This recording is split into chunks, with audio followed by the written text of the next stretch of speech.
Ito ang dahon na pwedeng itanim sa tubig. Ito ang rubber tree plant. Proseso ito para maparami ang halaman. Ngayon ay ituturo ko sa inyo ang aktwal na pagtanim ng rubber tree gamit ang dahon. Yes mga ka-jungle, kumuha ng dahon ang rubber tree. Hugasan ng mga ito, patuyuin muna para lumabas ang katas. Pagkatapos maghanda ng baso na pagtataniman, pwede nyong lagyan ng bato para hindi ito matumba. At pagkatapos, pwede nyo nang ilagay ang mga dahon ng rubber tree plant, lagyan nyo ng tubig. Ang gagamitin nyo dapat na tubig ay tubig ulan para mapabilis ang pagpaugat nito. At mga ilang weeks mag-uugat na yan, i-update ko kayo mga ka-jungle kung anong mangyayari. Ito ang Japanese bamboo. Pinapaniwalaan pag nakatanim daw ito sa tubig ay magbibigay ng swerte o buenas. Kaya naman ngayon ay itatanim natin sila sa tubig. Kumuha nga pala ako nitong Japanese bamboo na tanim ko na sa garden dahil marami na ang mga sanga nito. Alam nyo ba, para sa akin, isa itong nostalgic plant dahil traditional plant ito. Yung sinasabing traditional, yung mga sinaunang plant na tanim na parang pag nakakita tayo ng mga ganitong halaman,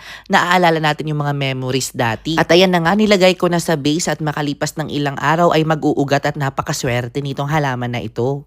Ayaw nyo bang tumaas masyado ang papaya para maabot nyo lang ang mga bunga nito? Ito ang tinatawag na combination of pruning and air layering. Pag medyo mahaba na ang inyong papaya, putulin ito at bawasan ang tangkay at idikit ulit sa kanyang katawan. Gamitin nyo ng magandang balot para dumikit at tumubo agad ito. Talaga namang pag maging successful ito ay maliit lang ang papaya at maaabot nyo ang bunga. Familiar ba kayo sa halaman na ito? Ito ang tinatawag na lotus land o tinatawag sa scientific name niya na Begonia nollembiaefolia. Ito ang species ng begonia na nakakain. Ang tangkay nito ay maasim-asim daw ang lasa. Pero hindi pa ako nakatry kumain ng ganitong halaman kasi medyo natatakot ako, Diyos ko po Rudy. Kaya naman ngayon ay itatanim lamang natin siya. Simple lang naman magtanim dito. Dividing method ang ginamit ko. Ihiwa natin basta merong ugat at itatanim natin sa potted soil. Ito ang rare breed ng snake plant. Nakakita na ba kayo ng puti na kulay ng snake plant? Ito ang tinatawag na Sansevieria metallica siam silver o commonly named na snake plant o good luck plant. Ang dahon nito ay puti at napakaganda. Malusog ito ipasok sa loob ng bahay dahil nagbibigay ito ng oxygen sa gabi. Isa itong rare breed ng mga Sansevieria dahil kakaiba ang kulay nito. Napakaswerte ng halaman na ito lalo na sa spiritual and physical purity. Pinapalakas nito ang inyong enerhiya sa paligid, kaya naman kung makakita kayo nitong halaman na ito, pwede kayong magtanim nito dahil madali lamang po ito alagaan. Familiar ba kayo sa halaman na ito? Nagtataboy daw ito ng aswang. Tinatawag ito na Sansevieria bacularis o mas kilalang buntot ng pagi. Alam nyo ba na takot ang aswang dito dahil sa malapagi na hugis ng dahon nito? Nagtataboy din ito ng masamang elemento katulad ng tikbalang at iba pa. Pwede nyo itong itanim sa tubig o itanim sa lupa, mas maganda kung nasa paso. Ipwesto nyo ito sa harap ng bahay ninyo dahil nagtataboy ito ng malas. Ngayon ay tuturuan ko kayo kung paano ang aktwal na magmarkot ng ating mga halaman. Ang ibig sabihin ng markot ay yung pagpaparami ng halaman para mapabilis o maparami ang isang halaman. Lalo na ang mga halaman na mahirap paugatin o patubuin. Itong markot method na ito ay pwede doon sa kalamansi, sa mga prutas o di kaya sa mga ornamental plant katulad ng ating mga croton plant. Una, pumili ng halaman na imamarkot at balatan ito sa gitna. Ugaliin na maganda ang pagkakabalat. Pagkatapos, lagyan ng aloe vera para rooting hormone at pagkatapos mag-prepare ng soil at ilagay sa plastic at ikabit ang ating plastic na may soil doon sa ating nabalatan na tangkay. Ugaliin na hindi mahuhulog. Ugaliin na may butas yung plastic at nakaharap doon sa ating nabalatan para doon lumabas ang ugat. At makalipas ng ilang weeks, magkakaugat ito at pwede nyo ang ilipat. Ito ang Mickey Mouse plant. Alam nyo ba na sa gitna ng bulaklak nito ay may makikita kayong buto na nilalabas niya na pwede nyong itanim? Tara, for today's video ay tuturuan ko kayo kung paano ito. Kunin nyo lamang po ang itim na seeds sa gitna ng bulaklak ng Mickey Mouse plant at siguraduhin na tuyo na ang buto nito. At pwede nyong itanim sa maliit na pot at makalipas ng ilang araw o ilang weeks ay meron na kayong panibagong Mickey Mouse plant. Sa iba naman, tinatawag ito na money maker dahil napakaswerte din ng halaman na ito.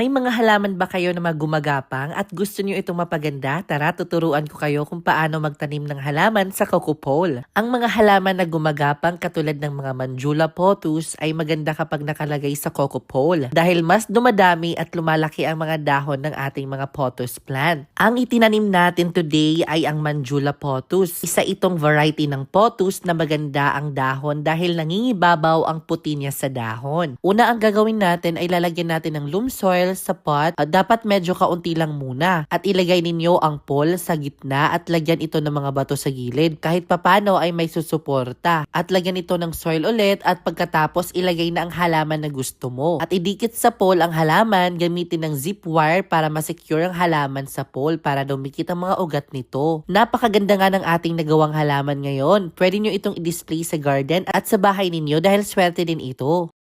Ito ang isang paraan para maparami ang snake plant. Itanim nyo ito sa tubig, ugaliin palagi itong papalitan ng tubig para hindi mabulok ang halaman. Mas mabilis mapaugat ang ganitong halaman kapag ang gagamitin na tubig ay tubig ulan. At tignan nyo naman, makikita nyo na may mga tumutubong bagong suloy sa snake plant. Diba ang ganda at pwede mo nang itong ilipat sa diretsong lupa.